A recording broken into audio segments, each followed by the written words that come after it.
Hello everyone, welcome to my YouTube channel. तो आज हम सतह के चैप्टर नंबर 1 का एक और टॉपिक स्टार्ट कर रहे हैं जिसका नाम है साइटोसोल एंड साइटोस्केलेटन। तो हम स्टार्ट करते हैं। The cellular matrix is collectively refer to as cytosol. जो सेल्यूलर मैट्रिक्स होता है, जो सेल के अंदर मैट्रिक्स होता है, उसको हम कलेक्टिवली बोलते हैं साइटोसोल।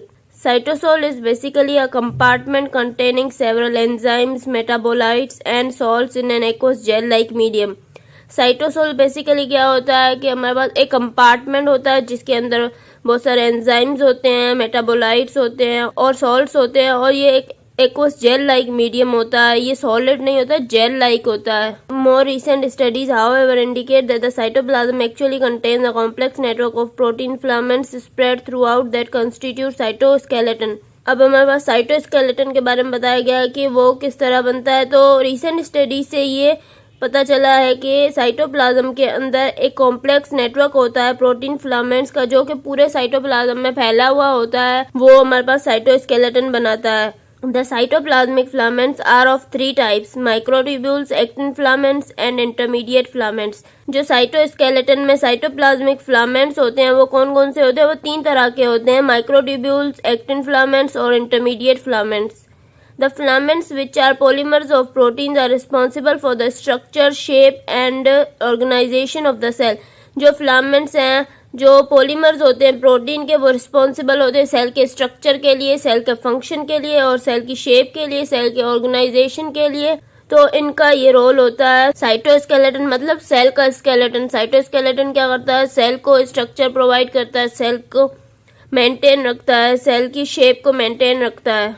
ये देखें, मैं आपको डायग्राम से समझाती हूँ कि साइटोसोल क्या होता है और साइटोस्केलेटन क्या है। ये सारा देखें, ये साइटोसोल है। साइटोप्लाज्म के अंदर हमारे पास एक लिक्विड पोर्शन होता है, एक जेल लाइक पोर्शन होता है जिसको हम बोलते हैं साइटोसोल, जिसके अंदर ऑर्गेनेल्स होते हैं, मेटाबोलाइट्स होते हैं, एंजाइम्स होते हैं। ये सारा साइटोसोल है। और ये देखें, ये साइटोस्केलेटन है जो कि जिसके अंदर हमारे पास फिलामेंट्स होते हैं, इंटरमीडिएट फिलामेंट्स होते हैं, माइक्रोट्यूब्यूल्स होते हैं और माइक्रोफिलामेंट्स होते हैं जो कि प्रोटीन से बने हुए होते हैं।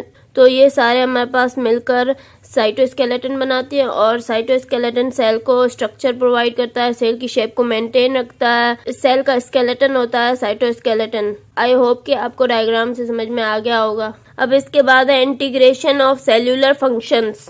The eukaryotic cells perform a wide range of complex functions to maintain tissues and for the ultimate well-being of the whole organism।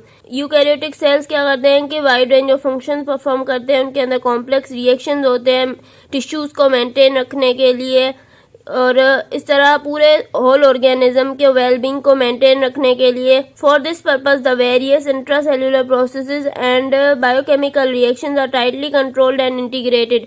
इस पर्पस के लिए जो हमारे पास सेल के अंदर इंट्रासेल्यूलर प्रोसेसेस होते हैं, बायोकेमिकल रिएक्शंस होते हैं, वो टाइटली कंट्रोल्ड होते हैं और इंटीग्रेटेड होते हैं। मतलब उनके ऊपर कंट्रोल होता है और इंटीग्रेटेड होता है कि कब कौन सा रिएक्शन खत्म करना है, कब कौन सा रिएक्शन शुरू करना है, तो वो कंट्रोल होते हैं।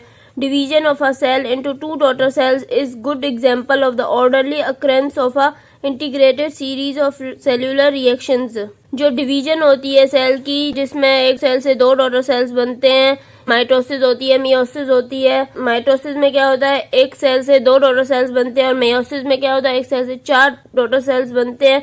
तो ये हमारे पास डिवीजन होती है सेल की इंटू 2 डॉटर सेल। ये गुड एग्जांपल है integrated series of cellular reaction. मतलब माइटोसिस किस वक्त पे खत्म होगी, किस वक्त पे शुरू होगी, क्या उसकी टाइमिंग होगी, तो वो सारा एक इंटीग्रेटेड सेल्यूलर रिएक्शन होता है। Apoptosis is the program cell death और सेल सुसाइड। अपोप्टोसिस क्या होती है? हमारे पास ये एक प्रोग्राम सेल डेथ होती है और इसको हम सेल सुसाइड भी बोलते हैं। मतलब कि अब एक सेल का काम खत्म हो गया, फिर उस सेल की एक प्रोग्राम सेल डेथ हो जाती है। मतलब कि उसको सिग्नल्स आते हैं और वो डिस्ट्रॉय हो जाता है। This occurs when the cell has fulfilled its biological functions. ये कब होती है अपोप्टोसिस? जब सेल के पूरे बायोलॉजिकल फंक्शन सेल परफॉर्म कर चुका होता है, तब हमारे पास अपोप्टोसिस होती है। Apoptosis may be regarded as a natural cell death and it differs from the cell death caused by injury due to radiation, anoxia, etc। Apoptosis क्या होती है? अपोप्टोसिस को हम बोलते हैं नेचुरल सेल डेथ होती है। ये सेल खुद मतलब काम खत्म हो गया है तो सेल खुद डिस्ट्रॉय हो जाएगा। और ये डिफर करती है कि एक सेल की डेथ हो रही है इंजरी से या ड्यू टू रेडिएशन एनोक्सिया, उससे ये डिफर करती है। Program cell death is a highly regulated process. Program cell death एक हाईली रेगुलेटेड प्रोसेस होता है। ये हमारे पास एक कंट्रोल प्रोसेस होता है कि कब प्रोग्राम सेल डेथ करनी है, कब सेल का काम खत्म हो गया है तो उसको डिस्ट्रॉय करना है। अगर आपको मेरा लेक्चर पसंद आया तो प्लीज़ मेरे चैनल को सब्सक्राइब करें, लाइक करें और बेल आइकन को प्रेस करें। Thank you.